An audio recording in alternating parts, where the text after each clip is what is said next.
Hello Jharkhand, welcome to LEG. आज के इस क्लास में डिस्कस करूंगा कंप्यूटर भाषा ज्ञान से रिलेटेड 20 क्वेश्चंस और इतने ही नंबर ऑफ क्वेश्चंस पूछे जाएंगे जेएसएससी सीजीएल के एग्जाम में पेपर 3 में। अब तक मैं 53 क्लास ले चुका हूं कंप्यूटर का, जिसमें एमसीक्यू फॉर्मेट में क्वेश्चन डिस्कस किया गया है जो आपका सिलेबस में टॉपिक मेंशन है उसके अकॉर्डिंग। और डिस्क्रिप्शन बॉक्स में आप लोग जाइएगा, एक आपको प्लेलिस्ट मिल जाएगा जिसमें टॉपिक वाइज भी कुछ कंप्यूटर का क्लासेस मिल जाएंगे। सारा पार्ट्स आप लोग जरूर विजिट कर लीजिएगा। पेपर 3 वाले जो सेक्शन है कंप्यूटर वाला सेक्शन, उसमें काफ़ी हेल्प हो जाएगा।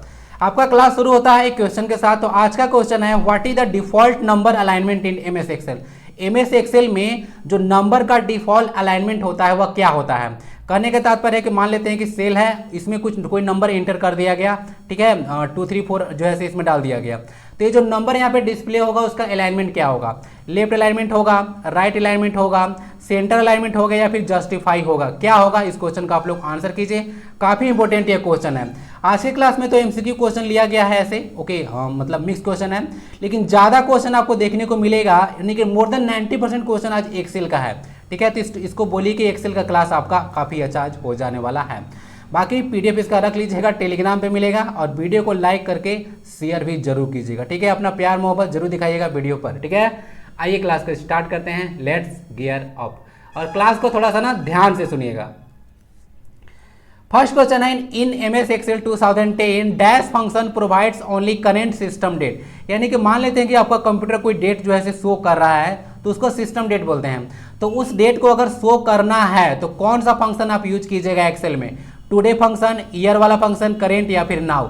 सही आंसर इसका होगा, ऐसे तो लग रहा होगा करेंट है तो करेंट को आंसर मार दें, लग रहा होगा ना। और फिर डेट पूछ रहा है तो टुडे भी लग रहा है, नाउ भी लग रहा है, लेकिन इसका सही आंसर जो होगा वह टुडे होगा। नाउ कहाँ होता है वो भी क्वेश्चन आज इंक्लूड किया गया है। तो देख लीजिएगा, इसका आंसर हो जाएगा फर्स्ट टुडे। अब देख लीजिए यहाँ पे एक्सेल का एक सीट है और इसमें आप लोग देख सकते हैं यहाँ पे फंक्शन लगाया गया है टुडे। तो टुडे लगाने के बाद देखिए डेट शो कर रहा है 1/4/2015, ठीक है, यानी कि आज का डेट ऐसे शो कर रहा है, ठीक है। जिस दिन इसको क्रिएट किया गया उस दिन का डेट यह शो कर रहा है, ठीक है। अब ये डेट जो होगा वो जो कंप्यूटर जो सिस्टम है ना, वो जो डेट होगा वही डेट ही शो करेगा। अगर यहाँ पे जैसे गलत डेट डाल कर रखिएगा तो गलत डेट यहाँ पे शो होगा, ठीक है ना। फिर आज का डेट शो नहीं होगा, यही बात बोला गया यहाँ पे, करेंट सिस्टम डेट, ठीक है। तो आई होप कि इसमें कोई दिक्कत नहीं होगा। तो एक्सेल के बारे में बात किया जा रहा है, जो कि क्या है, एक डेटा प्रोसेसिंग सॉफ्टवेयर है, ध्यान रखिएगा। और एप्लीकेशन सॉफ्टवेयर है जो कि माइक्रोसॉफ्ट के द्वारा डेवलप किया गया है। एक्सेल के बारे में कहा जाता है कि आपको टेबल बनाना है, बार ग्राफ बनाना है, चार्ट बनाना है, डेटा कैलकुलेट करना है, तो ये सब जो है से होता है एक्सेल में, ठीक है। आंसर इसका ए टुडे है। नाउ कहाँ होता है वो बाद में डिस्कस करूंगा, ठीक है। सेकेंड क्वेश्चन है, which of the following symbols necessarily used in an email address. तो ईमेल एड्रेस में कौन सा एक सिंबल है जो कि आवश्यक रूप से यूज किया जाता है, ठीक है। तो पता चल रहा है, तो @ तो आप लोग ईमेल में यूज करते ही हैं, तो आंसर इसका बी हो जाएगा। @ हमेशा से होता ही है। जैसे अगर ईमेल के फॉर्मेट के बारे में बात कीजिएगा तो यहाँ पे देख लीजिए, ऐसा कुछ ईमेल होता है। तो फर्स्ट यहाँ पे जो कैरेक्टर आपको दिखता है उसको ना यूनिक यूजर नेम बोलते हैं with in the domain. Next आता है यहाँ पे @ जो कि कैरेक्टर है। उसके बाद यहाँ पे डोमेन नेम होता है, और .com जो होता है उसको टॉप लेवल डोमेन के नाम से जाना जाता है, ठीक है। और कॉम जो यूज किया जाता है कॉमर्शियल वेबसाइट्स के लिए यूज किया जाता है, इसको याद रखिएगा। तो आइए कुछ इसका फॉर्मेट देख लीजिए। जैसे कि यहाँ पे एक ईमेल है, लिखा हुआ है जने स्मिथ, ठीक है, तो जेन स्मिथ होगा इसको, सॉरी, तो जेन स्मिथ @email.com। तो यहाँ पे देख लीजिएगा, तो यहाँ पे जिसको बोला जाता है यूजर नेम है।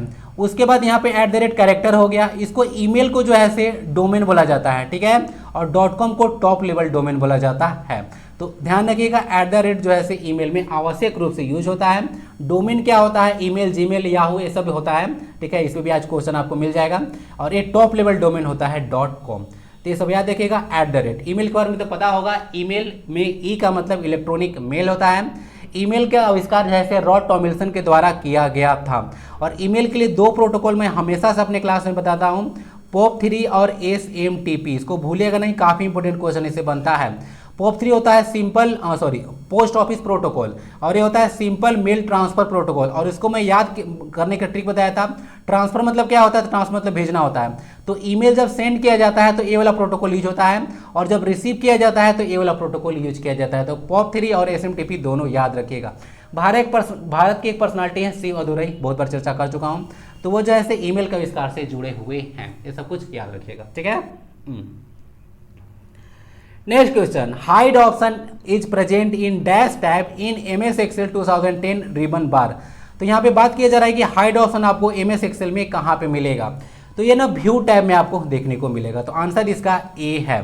तो देख लीजिएगा यहाँ पे व्यू टैब, बहुत सारा टैब आपको देखने को मिल रहा होगा। तो ये व्यू वाला टैब में आप लोग क्लिक कीजिए, यहाँ पे शो ऑप्शन है, ठीक है। तो शो या फिर ये इसको बोलिए अनहाइड या फिर हाइड, तो हाइड या अनहाइड का जो है ऑप्शन आपको यहीं पे मिल जाएगा, ठीक है, इसको ध्यान रखिएगा। एक और तरीका होता है कि अगर आपको हाइड या फिर अनहाइड ऑप्शन ढूंढना है तो एक और तरीका है, जैसे कि सबसे पहले आप होम टैब में जाइएगा, उसके बाद फॉर्मेट में जाइएगा, ठीक है, फॉर्मेट में जाइएगा, उसके बाद भी हाइड और अनहाइड का आपको ऑप्शन मिल जाएगा। तो ये भी तरीका होता है हाइड और अनहाइड ऑप्शन ढूंढने का, ठीक है। तो व्यू टैब को याद रखिएगा, इसी में आपको हाइड या फिर अनहाइड ऑप्शन मिलेगा, दोनों, ठीक है। इसको प्रेस किया तो एक बार शो हो जाएगा, हाइड हो जाएगा, ये दोनों हो जाएगा। नेक्स्ट आता है dash function in MS Excel returns the total number of characters in a string. अगर कोई स्ट्रिंग है तो उसमें अगर टोटल नंबर ऑफ आपको कैरेक्टर्स को ऐड करना है, या सॉरी उसको ऐड करना, ऐड ही बोलिए कि ऐड ही करना है या पता लगाना है, तो कौन सा फंक्शन यूज कीजिएगा, लेन को, ACM सम को, काउंट को, या फिर काउंटा को। सही आंसर इसका एलियन हो जाएगा ना। तो एल मतलब होता है लेंथ, टोटल नंबर ऑफ जो कैरेक्टर्स है वह एलियन फंक्शन कैलकुलेट करेगा। जैसे देख लीजिएगा एलियन या फंक्शन है, ठीक है, इसका सिंटैक्स इस तरह से लिखा जाता है एलियन टेक्स्ट। तो it is use to find total number of characters in a string. तो किसी स्ट्रिंग में अगर टोटल नंबर ऑफ कैरेक्टर्स, कितना कैरेक्टर्स आप लोग यूज करके रखे हैं, ठीक है, वो सारा जो है कैलकुलेट करेगा एलियन, ठीक है। दूसरा आता है एलियन बी, ठीक है, एलियन बी क्या करता है, तो it is use to calculate the total number of bytes use to represent the characters. कहने का मतलब यहाँ से यहाँ तक अगर मान लेते कोई एरे है, बहुत सारा सेल अगर ऐड करते हैं तो एरे बन जाता है। तो इस सब एरे में जितना भी कैरेक्टर्स यूज किया हुआ है, तो उसको अगर कैलकुलेट करना है कि टोटल बाइट कितना हुआ, तो उसके लिए LB जो है फंक्शन यूज होता है, ठीक है। और इस सबका सेंटेंस थोड़ा सा याद देखिएगा, एलियन बी टेक्स्ट होता है, ओके ना। तो आई होप कि कोई इसमें दिक्कत नहीं होगा। लेन याद रखिएगा, लेन बी को याद रख लीजिएगा। सम क्या होता है अभी तो आपको पता होगा, ठीक है, सम करने के लिए यूज होता है नॉर्मली। नेक्स्ट क्वेश्चन आता है, a markup language and file format used for storing, transmitting and reconstructing arbitrary data is known as. यहाँ पे बोला जा रहा है कि एक मार्कअप लैंग्वेज होता है जो कि फाइल फॉर्मेट का उपयोग आर्बिट्ररी डेटा को स्टोर करने, ट्रांसमिट करने या फिर रिकंस्ट्रक्ट करने के लिए किया जाता है, उसको क्या बोला जाता है, तो इसको XML के नाम से जाना जाता है। ये नॉर्मल क्या करता है, कोई भी डेटा है उसको आपको स्टोर कर देगा, कहीं पे ट्रांसमिट करना है, रिकंस्ट्रक्ट करना है, तो ये सब काम जो है XML कर देता है। XML का फुल फॉर्म क्या होता है, ये होता है extensible markup language. Full form भी ध्यान रखिएगा, चांस तो ये है कि एक फुल फॉर्म आपसे पूछा जाए, ठीक है। तो XML का मतलब होता है एक्सटेंसिबल मार्कअप लैंग्वेज। इसको ड्राइव किया जाता है स्टैंडर्ड जनरलाइज्ड मार्कअप लैंग्वेज से ही, ठीक है, स्टैंडर्ड जनरलाइज्ड मार्कअप लैंग्वेज से ही इसको ड्राइव किया जाता है। यहाँ पे देख लीजिएगा, जो कि AGML का फुल फॉर्म हो गया। EML मतलब क्या होता है, ईमेल जो होता है ना, अगर कोई इंटरनेट मीडिया पर देखिएगा तो जो ईमेल का जो फाइल एक्सटेंशन होता है ना, वो आपको ईमेल जैसा दिखेगा। और HTML तो आपको पता होगा, ये हाइपर टेक्स्ट मार्कअप लैंग्वेज होता है। ये मिल से डेटा को डिस्प्ले करता है ना, HTML क्या करता है, या डेटा को डिस्प्ले करता है, जबकि XML क्या करता है, ये बहुत सारा चीज़ करता है, डेटा को स्टोर करता है, ट्रांसमिट करता है, रिकंस्ट्रक्ट करता है, ये सब काम होता है XML का। फुल फॉर्म याद रखेगा, क्वेश्चन तो हो ही गया। सबका फुल फॉर्म देख लीजिएगा ना, AGML का भी, XML का भी, email एक फाइल एक्सटेंशन होता है, HTML काफ़ी इंपॉर्टेंट फुल फॉर्म है। Next, which of the following is not a document processing software. Document को आप लोग इस तरह समझ सकते हैं ना, वर्ड इसको जगह पर इसको ऐड कर सकते हैं। तो कौन जो है इसमें एक वर्ड प्रोसेसिंग सॉफ्टवेयर नहीं है, नोट लगा हुआ है। MS वर्ड, नोटपैड, वर्डपैड, तो पता चल गया होगा, वर्ड में भी वर्ड प्रोसेसिंग सॉफ्टवेयर है, नोटपैड में भी हम लोग टेक्स्ट एडिटर जैसा कार्य करते हैं, वर्डपैड भी इसी तरह का कार्य करता है। जो ओपन ऑफिस इम्प्रेस, जो कि पहला बार मैं इसको डिस्कस करूँगा, आज तक कभी डिस्कस किया नहीं था, तो जो ओपन ऑफिस इम्प्रेस है वह MS पावर पॉइंट, जिसमें आप लोग लेक्चर अभी देख रहे हैं, तो जिस तरह से मैं इस लेक्चर को प्रेजेंट कर रहा हूँ उसी तरह का एक प्रेजेंटिंग सॉफ्टवेयर है। तो यह एक डॉक्यूमेंट जो है प्रोसेसिंग सॉफ्टवेयर नहीं होगा, ठीक है, इसकी एक प्रेजेंटिंग सॉफ्टवेयर का एग्जाम्पल होगा। यहाँ पे लिखा हुआ भी है, ओपन ऑफिस इम्प्रेस जो है एक प्रेजेंटिंग सॉफ्टवेयर है लाइक MS पावर पॉइंट, ठीक है। अगेन जितना भी आप लोग देख रहे हैं MS पावर पॉइंट, एक्सेल ये सब आता है, सब के सब एप्लीकेशन सॉफ्टवेयर है, और सॉफ्टवेयर सब WTK के द्वारा दिया गया था। इन MS Excel 2010 है ना, एक्सेल से ज़्यादा क्वेश्चन बोला ही तो था कि 90% क्वेश्चन आज एक्सेल से ही है। इन MS Excel 2010, अभी तक आप लोग लाइक नहीं किया होंगे ना, तो लाइक करके आगे जाइएगा, ठीक है, नहीं तो मत जाइए। In MS Excel 2010, dash are named from A onwards and dash are named from 1 onwards. देखिए बोला गया है एमएस एक्सेल में, अगर बोला जाता है कि किस में, चार्ट या फिर ग्राफ में, टेबल या फिर पाइवट टेबल में, कॉलम या फिर रोज में, या फिर रोज या फिर कॉलम में, तो आइए ना इसको आपको डायग्राम की हेल्प से थोड़ा सा समझा देते हैं। तो देखिए कभी भी एक्सेल में आप लोग देखिएगा तो दो जो सीट होता है जिसको आप लोग वर्कशीट बोलते हैं, जो वर्किंग एरिया होता है इसको वर्कशीट कहा जाता है। तो ये जो देखिएगा ये हमेशा दो पार्ट में डिवाइड होता है, मतलब इस तरह से एक होता है इधर कॉलम और एक होता है रो। तो जो कॉलम की संख्या होता है ना उसको ना अल्फाबेट से डिनोट किया जाता है ABCD, और जो रोज की संख्या होता है वो जो है 1 2 3 से आगे बढ़ता है। तो यही बोला गया है ABCD इधर आगे बढ़ेगा और इधर 1 2 आगे बढ़ेगा, यानी कॉलम जो है वो नंबर होता है, सॉरी ओहो, जो कॉलम होता है वह अल्फाबेट्स होता है और जो रोज होता है वह नंबर्स होता है, ठीक है। तो इसको ध्यान रखिएगा। तो यही पूछा गया था कि अगर मान लेते कि एक्सेल में जो A से ऑनवर्ड्स है तो वह क्या शो करेगा और 1 से ऑनवर्ड्स है तो वह क्या शो करेगा। तो यह ध्यान रखिएगा, पहला जो है से अगर यहाँ पे A शो कर रहा है तो वह कॉलम को शो करेगा, ठीक है, और अगर नंबर है तो वह रो को शो करेगा। कंफ्यूज मत कीजिएगा, एग्जाम में हो सकता है रोज और कॉलम वाला सेक्शन टिक लग जाए, क्योंकि एग्जाम में ना प्रेशर होता है और वही प्रेशर को आपको रिलीज करना पड़ता है एग्जाम से 5 मिनट पहले, ठीक है। तो एग्जाम में प्रेशर लेके मत जाइएगा, नहीं तो जानते हुए भी क्वेश्चन गलत हो जाएगा, ठीक है। इसीलिए थोड़ा रिलैक्स रहिएगा और भरोसा रखिएगा, जितना पढ़े होंगे उतना ही बनेगा, उससे ज़्यादा नहीं बनने वाला है। तो कॉलम्स और रोज याद रखिएगा। तो अब इसमें कोई डाउट नहीं होगा, क्वेश्चन किसी भी तरह से घुमा के पूछेगा तो गड़बड़ नहीं होना चाहिए। अगेन जो कॉलम होता है वो अल्फाबेट्स होता है ABCD और रो होता है वो number. In MS Excel 2010 dash is used for heading columns with in the sheet. बोला जा रहा है कि MS Excel में इस तरह का देखें कॉलम होता है, तो उस कॉलम को आपको हाइड करना है, तो कौन सा जो है शॉर्टकट की आप यूज कीजिएगा। यह शॉर्टकट की दिया हुआ है, शॉर्टकट की को की कॉम्बिनेशन भी कहा जाता है। इसका सही आंसर होगा Ctrl+0। तो Ctrl+0 अगर दबा दिया जाएगा और जो सिलेक्ट रहेगा कॉलम वह जो है हाइड हो जाएगा। तो ये कुछ शॉर्टकट की होता है, आप थोड़ा सा ध्यान से सुनिएगा। जैसे कि ये तो शॉर्टकट की हो गई, Ctrl+0 जो है प्रेस कर दिया गया तो कॉलम हाइड हो गया। अगर कॉलम को अनहाइड करना है तो आप क्या कीजिएगा, तो देखिए कंट्रोल के साथ शिफ्ट और जो स्मॉल ब्रैकेट होता है उसका राइट वाला पार्ट ना, तो ये जब क्लिक कीजिएगा तो जो कॉलम हाइड हुआ है वह अनहाइड हो जाएगा। उसी तरह से रोज को भी देख लीजिएगा, Ctrl+9 प्रेस करने पर ये जो रो होता है, इस तरह का जो रो होता है वह हाइड हो जाएगा। दूसरा बात है कि अगर इसको अनहाइड करना है इस रो को, तो Ctrl+Shift उसके बाद जो लेफ्ट वाला जो पार्ट है स्मॉल ब्रैकेट का उसको प्रेस कीजिएगा तो वह कॉलम अनहाइड हो जाएगा। तो ये सब कुछ शॉर्टकट कीज होते हैं, याद रखिएगा। तो आंसर इसका ये Ctrl+0 हो जाएगा। नेक्स्ट क्वेश्चन है, Mozilla is a web browser application software developed in dash by the Mozilla foundation. ये सारा क्वेश्चन जो आप लोग देख रहे हैं यहाँ पे सॉफ्टवेयर वर्ड जो है मैं अपने से ऐड कर दिया हूँ, ठीक है, सॉफ्टवेयर नहीं था यहाँ पे। तो एप्लीकेशन जो सॉफ्टवेयर है मोजिला ऑलरेडी है, ठीक है, क्योंकि ये एक वेब ब्राउजर है और ये पर्टिकुलर पर्पस के लिए है, तो ये एक एप्लीकेशन सॉफ्टवेयर है, नो डाउट। तो सारा क्वेश्चन आप लोग देखिएगा। तो सर क्वेश्चन जो है कि एग्जाम में पूछा गया था, जो कि है SSC का दिल्ली पुलिस हेड कांस्टेबल, उसका एग्जाम हुआ था, उसमें सारा क्वेश्चन जो है पूछा जा चुका है, तो अच्छे लेवल का क्वेश्चन था। तो इसका सही आंसर हो जाएगा ना 2002। तो मोजिला फायरफॉक्स को 2002 में जो है लॉन्च किया गया था। बाकी देखिए ना मेरे माइंड में एक आइडिया है, जैसे कि आपको पता होगा टॉपिक सिलेबस में आपका मेंशन है टॉपिक MS ऑफिस, और MS ऑफिस में एक्सेल आता है, वर्ड आता है, पावर पॉइंट आता है, ये सारा चीज़ आ जाता है। तो ये सब ना किस डेट में लॉन्च हुआ था, किसके द्वारा डेवलप किया गया था, ये भी डेट जो है आपके लिए इंपॉर्टेंट रहेगा। तो मैं कोशिश करूंगा कि आगे वाला पार्ट में जो है कवर कर दूं, वैसे आप लोग भी इसको कवर कर लीजिएगा। अब यहाँ पे देख लीजिएगा कुछ वेब ब्राउजर्स और कुछ सर्च इंजन हैं जिसका लॉन्चिंग डेट यहाँ पे दिया हुआ है। अच्छा, इसमें अगर मैं आपको बोलूँ 5 ऑप्शन है, तो 5 ऑप्शन में मैं आपको बोलूँ कि इसमें कौन जो है एक सर्च इंजन है, तो क्या आप लोग छांट लीजिएगा। देख लीजिए यहाँ पे सबसे पहले आता है मोजिला, 2002 में जो है इसको लॉन्च किया गया था, जो कि आंसर भी है आपका। उसका बिंग को देख लीजिए 2009 में आया था। क्रोम देख लीजिए यह 2 सितंबर 2008 को आया था।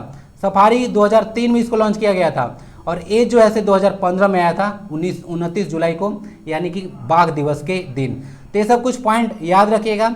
यहाँ पे मैं क्लियर करना चाहूँगा, जो बिंग आप देख रहे हैं ये जो है एक सर्च इंजन है जो कि माइक्रोसॉफ्ट के द्वारा डेवलप है। क्रोम जो देख रहे हैं वह गूगल का है क्रोम, और यह सबसे ज़्यादा यूज किए जाने वाला वेब ब्राउजर है वर्ल्ड में, फॉलोड बाय सफारी। सफारी दुनिया में दूसरा सबसे ज़्यादा यूज किया जाने वाला वेब ब्राउजर है, इसको ध्यान रखिएगा। यह एप्पल का है, 2003 में इसको लॉन्च किया गया था। पॉइंट इंपॉर्टेंट यहाँ पे ये रहेगा कि जो आप बिंग देख रहे हैं ना, ये जो ऐसे एक सर्च इंजन है। जब पीडीएफ डाउनलोड कीजिएगा तो डाल दूंगा, नहीं तो आपको कन्फ्यूजन हो जाएगा कि कौन जो है सर्च इंजन है और कौन जो है वेब ब्राउजर है, क्योंकि इससे भी कभी कभी छाटने के लिए क्वेश्चन आ जाता है कि कौन जो है वेब ब्राउजर या फिर सर्च इंजन है। तो बात किया जा रहा था बिंग के बारे में, तो 2009 में यह आया था। तो ये जो है माइक्रोसॉफ्ट के द्वारा डेवलप है। पहला पॉइंट इंपॉर्टेंट ये रहेगा कि जो गूगल सर्च इंजन है वह दुनिया में सबसे ज़्यादा यूज किया जाने वाला सर्च इंजन है, उसके बाद जो है बिंग का नंबर आता है। ठीक है, तो ये भी याद रखिएगा, सबसे ज़्यादा यूज किया जाने वाला सर्च इंजन गूगल है। आंसर इसका डी है। नेक्स्ट क्वेश्चन है, the dash is a name for the lower edge of the worksheet window which displays various information about an Excel worksheet in MS Excel 2010। Ribbon, status bar, task bar या फिर title bar. तो देखिए बोला जा रहा है कि Excel में एक ऐसा विंडो होता है जो कि बहुत सारा चीज डिस्प्ले करता है एक्सेल के बारे में, तो उसको बोला जाता है, यहाँ पे देख लीजिएगा, स्टेटस बार ना। तो स्टेटस बार सब चीज़ जो है डिस्प्ले कर देता है। बाकी यहाँ पे देख लीजिएगा टाइटल बार के बारे में। Title bar shows the name of the open document, तो ओपन डॉक्यूमेंट है उसका नेम करेगा, शो करेगा। इसको तो मुझे लगता है कोई डाउट ही नहीं होगा। टाइटल मतलब क्या, नेम क्या टाइटल है। ठीक है, तो टाइटल से ही पता चलता है कि किस चीज़ पर काम हो रहा है। टास्क बार और रिबन को देख लीजिएगा, तो टास्क बार जो रिबन होता है वह टैब और कमांड्स को शो करता है। आइए एक डायग्राम की हेल्प से इसको देखते हैं। जैसे कि यहाँ पे देख लीजिएगा, यही है स्टेटस बार जो कि नीचे है। तो यहाँ पे एवरेज लिखा हुआ है, देख सकते हैं आप लोग, काउंट लिखा गया है, नुमरी काउंट लिखा गया है, सम लिखा गया है, यानी कि जितना भी डेटा है एक्सेल के बारे में इंफॉर्मेशन वो सब डिस्प्ले करता है स्टेटस बार, तो इसको ध्यान रखिएगा। बाकी यहाँ पे देख लीजिएगा, ये आपका कुछ फाइल टैब होता है यहाँ पे, ठीक है, इंपॉर्टेंट टैब है। उसके बाद फार्मूला बार देखिए यहाँ पे है, उसके बाद टाइटल बार देख लीजिएगा यहाँ पे, उसके बाद रिबन, ये सब देख लीजिए, ये सब कुछ है। स्टेटस बार तो ऑलरेडी दिखा चुका हूँ, ये सब कुछ है। ये कुछ सेल होता है या रो होता है या कॉलम होता है, ठीक है। तो ये सब कुछ चीज़ ध्यान रखिएगा। इस तरह का एक्सेल सीट है, ठीक है। एक्सेल सीट, पेपर जैसा जो सीट होता है ना, उसको एक्सेल में जो पेज होता है उसको सीट कहा जाता है। माइक्रोसॉफ्ट में होता है जो पेज, उसको स्लाइड कहा जाता है, कंफ्यूज मत कीजिएगा। और ग्रुप ऑफ वर्कशीट्स को वर्क बुक कहा जाता है। सिंपल सा कहानी है ना, जैसे कि आप लोग बुक उठा लीजिए, उसका एक एक पेज है, तो अलग अलग पेज मिलके क्या बनता है, बुक बनता है। सिंपल कहानी है, रटना ही नहीं है कुछ। आंसर इसका बी है। नेक्स्ट क्वेश्चन है, कॉपिंग a page onto a server is called dash the page. कहने का मतलब, मान लेते हैं कि यहाँ पे लोकल कंप्यूटर, यहाँ पे लिखा हुआ नहीं है, और page from a local computer onto a server होना चाहिए, ठीक है। अगर पूरा मैं क्वेश्चन बोलूँ तो यहाँ पे लिखा हुआ नहीं है, अंडरस्टूड है या, ठीक है, गलत नहीं है। तो यहाँ से मान लेते हैं कोई एक लोकल कंप्यूटर है, ठीक है। लोकल कंप्यूटर से कोई एक वेब सर्वर है, वहाँ पे जो है आपको जो है कोई फाइल को जो है यहाँ पे भेजना है। तो इस प्रोसेस को क्या कहा जाएगा, तो इस प्रोसेस को जो है अपलोडिंग कहा जाता है, कोई डाउट नहीं होगा। और जस्ट रिवर्स जो प्रोसेस होता है उसको डाउनलोडिंग कहा जाता है। यानी कि transferring a file from a web server to a local computer is called downloading. और सेम उल्टा कहानी यहाँ पे बोल दिया कि अगर कोई एक पेज है या कोई इंफॉर्मेशन है, डॉक्यूमेंट है, उसको लोकल कंप्यूटर से वेब सर्वर पर उसको अगर अपलोड कर, मतलब सेंड करना है, तो उसको अपलोडिंग कहा जाता है। आंसर इसका डी हो जाएगा। अपलोडिंग का जस्ट उल्टा डाउनलोडिंग होता है।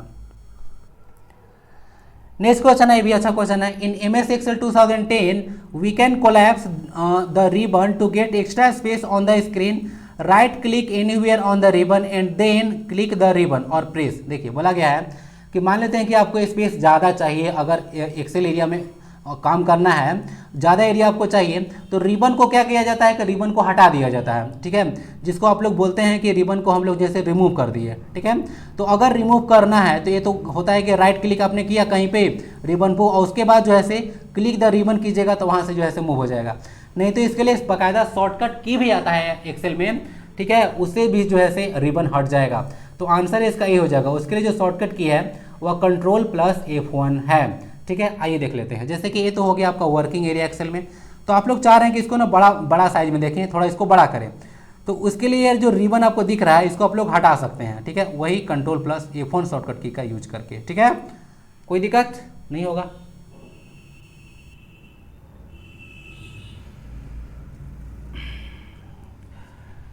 इन MS Word 2010 और MS PowerPoint which shortcut key is used to delete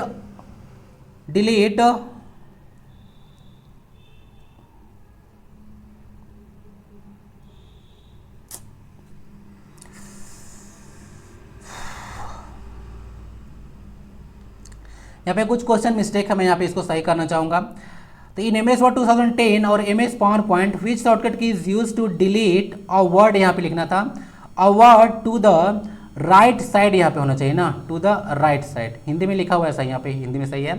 तो बोला जा रहा है कि अगर MS Word 2010 में या फिर MS PowerPoint में राइट साइड में अगर एक शब्द को डिलीट करना है, ध्यान रखिएगा एक शब्द को बोला है पूरा, तो उसके लिए किस शॉर्टकट की का प्रयोग किया जाता है? तो सही आंसर इसका कंट्रोल+डिलीट होगा, आंसर इसका सी है, ठीक है, ध्यान रखिएगा। देख लीजिएगा कंट्रोल+डिलीट है, removes a word from the right side, और कंट्रोल+बैक स्पेस, ध्यान रखिएगा जो कंट्रोल+बैक स्पेस है जस्ट इसका उल्टा काम करता है, ये राइट साइड को डिलीट करता है वर्ड को, और कंट्रोल+बैक स्पेस जो होता है वो एक वर्ड को लेफ्ट साइड से रिमूव कर देगा। कहने का मतलब यहाँ पे लिखा हुआ है, मान लेते हैं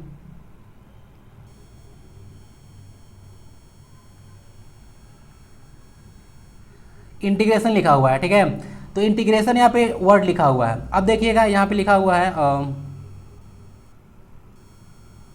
कुछ वर्ड लिख दे रहा हूँ, बेलफुल या और कुछ लिख देता हूँ, चलिए वैक्यूम लिख देता हूँ। मान लेते हैं आपका कर्सर यहाँ पे है, ठीक है, तो आपने जैसे कंट्रोल+डिलीट दबाया तो ये जो वाला इंटीग्रेशन है ये वाला वर्ड गायब हो जाएगा। कहानी क्लियर है? अगर यहाँ पे अगर आपका कर्सर है और अगर कंट्रोल+बैक स्पेस आपने दबा दिया तो जो बेलफुल वर्ड लिखा हुआ है ये वाला वर्ड गायब हो जाएगा। तो आई होप कि इसमें कोई दिक्कत नहीं होगा, इफ वर्ड तो रहा नहीं होगा, कंट्रोल+डिलीट इसका आंसर होगा, ठीक है। तो MS Word 2010 के बारे में बात किया जा रहा था, और MS PowerPoint में भी सेम फंक्शन काम करता है, ठीक है। A website containing a writer's own experiences, observations, opinions, etc. is known as virus, blog, email या फिर स्टेट मैसेजर, ठीक है। तो डेली ब्लॉगर, ठीक है ना, तो यह ब्लॉग इसका आंसर हो जाएगा, ठीक है। तो जो ब्लॉग होता है उस पर क्या करते हैं लोग, जो है अपना ओपिनियन को शो करते हैं, कहाँ पे जा रहे हैं, कहाँ पे नाच रहे हैं, कहाँ पे क्या खा रहे हैं, ठीक है, अपने जीवन का एक्सपीरियंस, ऑब्जर्वेशन क्या क्या उनको पता है नहीं पता है, लोगों को बताते रहते हैं, ज्ञान देते रहते हैं, तो उसको ब्लॉग कहा जाता है, ठीक है। तो ध्यान रखिएगा, तो ये तो आप लोगों को पता होगा। चलिए बताइए कि MS Excel के बारे में कौन सा इसमें स्टेटमेंट जो है से गलत है। Control F is used in finding text within the sheet. अगर कोई एक्सेल का सीट है उसमें टेक्स्ट को फाइंड करने के लिए कंट्रोल+F यूज किया जाता है। उसके बाद Alt+Enter बोला गया है कि Alt+Enter is use to start a new line of text और ऐड स्पेसिंग बिटवीन लाइन्स और paragraphs in text in a worksheet cell. तो बोला जा रहा है कि अगर न्यू लाइन टेक्स्ट को बनाना है या फिर स्पेसिंग को ऐड करना है लाइन के बीच में या पैराग्राफ के बीच में, ठीक है, तब जो है सही Alt+Enter का यूज किया जाता है। तो क्या ये सही है? नेक्स्ट आता है we can save file by using F3 का यूज करके फाइल को सेव किया जा सकता है। नेक्स्ट बोला गया कि home tab in the ribbon bar contains the most frequently used command such as copying and pasting, sorting and filtering, formatting etc। तो देखिए सारा का सारा स्टेटमेंट यहाँ पे सही है, सब चीज होता है, जो गलत स्टेटमेंट है वह सी है। We can not save file by using a function, the function key F3, ठीक है, F3 का यूज करके फाइल को सेव नहीं किया जा सकता है। डायरेक्ट अगर सेव करना है अगर फाइल को, तो कुछ काम आपने किया डायरेक्ट जैसे कंट्रोल+8 कंट्रोल+S दबाते रहिए। मैं तो MS PowerPoint में काम करता हूँ तो हमेशा से जैसे कंट्रोल+S कंट्रोल+S प्रेस करते रहता हूँ, ठीक है, क्योंकि मैं काम किया तो होता है क्या है कि कभी कभी मेरा पूरा जैसे डिलीट हो गया था तो भारी हर्जाना मुझको भरना पड़ा था, फिर से PPT बनाना पड़ा था। तो बात किया जा रहा था सेव करने के लिए तो कंट्रोल+ जो है से AC दबाइएगा, बाकी सारा देख लीजिएगा, यहाँ पे सारा स्टेटमेंट सही है। तो भाई F3 क्या करेगा? तो F3 जो है से डिस्प्ले करता है पेस्ट नेम डायलॉग बॉक्स, ठीक है, तो पेस्ट नेम डायलॉग बॉक्स को शो करता है। बाकी कुछ चीज़ मैं यहाँ पे ना आपको डिस्कस करना चाहूँगा। जैसे देखिएगा तो एक फंक्शन Alt+F2 होता है, Alt+F2 जो है से शॉर्टकट की है, इसमें जो है से सेव एज डायलॉग बॉक्स खुलेगा, समझ रहे हैं। सेव एज करने मतलब जैसे ही Alt+F2 दबाइएगा तो इस तरह का जो है से एक विंडो खुल जाएगा जिसमें फाइल का नेम करने के बाद जो है से सेव करने का आपको ऑप्शन दिया जाएगा, यानी कि यहाँ पे फाइल का आप नेम कर सकते हैं जो भी आपको XYZ करना होगा, उसके बाद यह सेव होगा, तो उसको बोलते हैं सेव एज। कंट्रोल+A जो है से डायरेक्ट आपको सेव कर देगा। मान लेते हैं आपने काम कर रहा है, आपने जो है एक्सेल में काम कर रहा है, तो जैसे ही कंट्रोल+S दबाइएगा तो जो ऑलरेडी जो फाइल है उसी में जो है आपका वर्किंग जो है सेव हो जाएगा। लेकिन Alt+F2 दबाइएगा तो सेव एज का ऑप्शन देगा, यानी कि फाइल का रीनेम करने के बाद आपको जो है से सेव करने का ऑप्शन देगा। दूसरा बात है डायरेक्ट फंक्शन की 12, F12 भी दबा दीजिएगा तो सेव एज डायलॉग बॉक्स खुल के आ जाएगा। ठीक है, आंसर इसका सी हो जाएगा, F3 नहीं होगा, ध्यान रखिए। Ctrl+S यूज किया जाता है। क्वेश्चन 16 है, what is the default alignment of numeric values that are entered into the cell of an MS Excel 2010 worksheet. वही क्वेश्चन था जो शुरू में पूछा गया था आपसे। ठीक है, उसी को इतना बढ़ा चढ़ा के बोला गया है। तो देखिए आइए लेके चलते हैं, एक एक्सेल का सीट है, देख लीजिएगा। तो एक्सेल सीट में देख लीजिए ये सब नंबर लिखा हुआ है, टेक्स्ट लिखा हुआ है। तो यहाँ पे देखिए सेल्स लिखा हुआ है, एक्सपेंसेस लिखा हुआ है। तो ये किस बॉर्डर को पकड़ के चल रहा है? तो मेरा क्लास आप लोग देखे होंगे या पता भी होगा, कहीं भी देखे होंगे। तो लेफ्ट अलाइनमेंट को बोलते हैं। अगर लेफ्ट बॉर्डर को पकड़ कर टेक्स्ट चलता है तो उसको लेफ्ट अलाइनमेंट कहा जाता है, और अगर राइट बॉर्डर को पकड़ के चलता है तो उसको राइट अलाइनमेंट कहा जाता है। तो आपसे नंबर पूछा गया था, तो नंबर का अलाइनमेंट यहाँ पे राइट होता है, और जो टेक्स्ट होता है उसका अलाइनमेंट लेफ्ट होता है। तो कोई डाउट इसमें नहीं रहा होगा। क्या पूछा गया था? न्यूमेरिक वैल्यूज या फिर नंबर्स। ठीक है, कंफ्यूज मत कीजिएगा, न्यूमेरिक वैल्यू तो नंबर ही होगा। तो इसका सही आंसर राइट अलाइनमेंट होगा। ठीक है, यहाँ पे वही चीज़ लिखा हुआ है कि जो टेक्स्ट होता है वो लेफ्ट अलाइंड होता है, और जो नंबर्स होते हैं वह राइट अलाइंड होते हैं किसी सेल में। बाकी चलिए यहाँ पे ना शॉर्टकट कीज भी आपको बताता हूँ चारों का। लेफ्ट अलाइनमेंट का शॉर्टकट की क्या है? तो Ctrl+L होगा। राइट अलाइनमेंट का क्या होगा? इसका भी देख लीजिए, Ctrl+J होगा। राइट का Ctrl+R होगा, और जो सेंटर अलाइनमेंट है उसका Ctrl+C होगा। ठीक है, यही इसी तरह से एग्जाम में आपको गलत करके देते हैं। सेंटर अलाइनमेंट का मैं कितनी बार बता चुका हूँ कि ये कन्फ्यूज करने के लिए आपको दे सकता है। Ctrl+C नहीं होगा भाई, ये कॉपी करने के लिए यूज होता है। इसका शॉर्टकट की होता है Ctrl+C। तो सेंट्रल अलाइनमेंट का याद रखिएगा, कितनी बार बोल चुका हूँ, ये थोड़ा सा डिफरेंट है, Ctrl+E। ठीक है, चलिए सी नहीं होगा। ठीक है, आंसर इसका राइट है। In MS Excel 2010 dash function provides the current system date and time. वहाँ पे क्या पूछा गया था? सिर्फ करेंट डेट पूछा गया था। ठीक है, और यहाँ पे करेंट टाइम पूछा गया है। तो इसके लिए क्या ऑप्शन होगा? तो वहाँ पे टुडे बताया था करेंट डेट के लिए। अब डेट एंड टाइम आएगा तो दोनों हो जाएगा, दोनों के लिए नाउ जो है फंक्शन यूज किया जाएगा। तो यहाँ पे देख सकते हैं नाउ फंक्शन जो है यूज किया गया है, उसमें जो है डिस्प्ले कर रहा है करेंट डेट एंड टाइम। तो देख लीजिएगा यहाँ पे 12/9/2020 दिख रहा है, 10:28 और 16 सेकेंड हो रहा है। ठीक है, तो करेंट डेट एंड टाइम को शो करता है नाउ फंक्शन। और एक्सेल में कोई फॉर्मूला देख लीजिएगा इक्वल टू से शुरू होता है ना, ध्यान रखिएगा। Now which of the following shortcut keys is used to rename the table in MS Excel 2010। तो मान लेते हैं कि कोई टेबल आपने बनाकर इस तरह से रखा है, तो उस टेबल को आपको ना रीनेम करना है। तो उसके लिए जो शॉर्टकट की यूज होगा वह Ctrl+R होगा। तो Ctrl+R दबाने पर ये जो टेबल बना है उसको जो है से रीनेम करने का ऑप्शन आपको मिल जाएगा। तो इजी क्वेश्चन था, Ctrl+R याद रखिएगा। नेक्स्ट क्वेश्चन है, the dash formula in MS Excel है the primary function of summing in specific sales.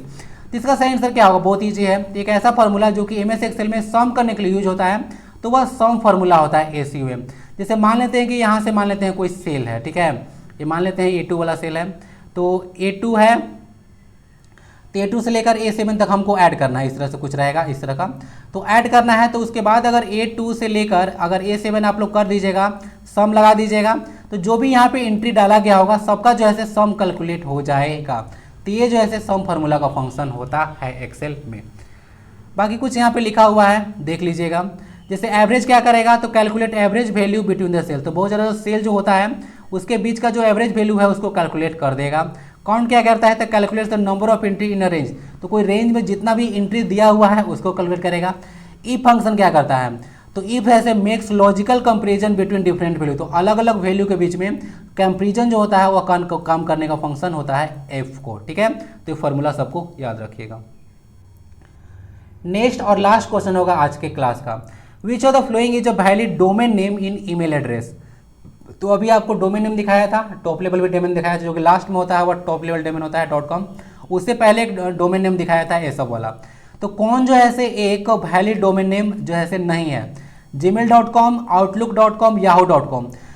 सारा का सारा जो है वैलिड है ना, सारा आप लोग देखिएगा तो यूज होता है। ऐसे तो आप लोग जीमेल यूज करते होंगे, यहाँ भी देखिए मैं भी जीमेल ही यूज करता हूँ, तो सारा लगभग आपको जीमेल देखने को मिल जाएगा। लेकिन outlook.com भी होता है और yahoo.com भी होता है। तो सारा का सारा जो है एक वैलिड ईमेल एड्रेस है। बाकी ईमेल के बारे में तो कुछ यहाँ पे चर्चा करने के लिए बचा ही नहीं है आज की क्लास में। ठीक है, तो क्लास आई होप कि फ्रूटफुल रहा होगा। वीडियो लाइक आप लोग जरूर कर दिए होंगे, शेयर भी जरूर कर दीजिएगा, दूसरों तक वीडियो पहुंचना चाहिए। ठीक है, जलते हैं क्या मुझसे? ठीक है, मेरे तरीके से आप लोग जलते हैं क्या, बताइएगा जरा। ठीक है, तो शेयर जरूर कीजिएगा और टेलीग्राम से जाकर जो है PDF इसका जरूर रख लीजिएगा। ठीक है, मिलते हैं फिर अगले क्लास में। वंदे भारतम, जय हिंद।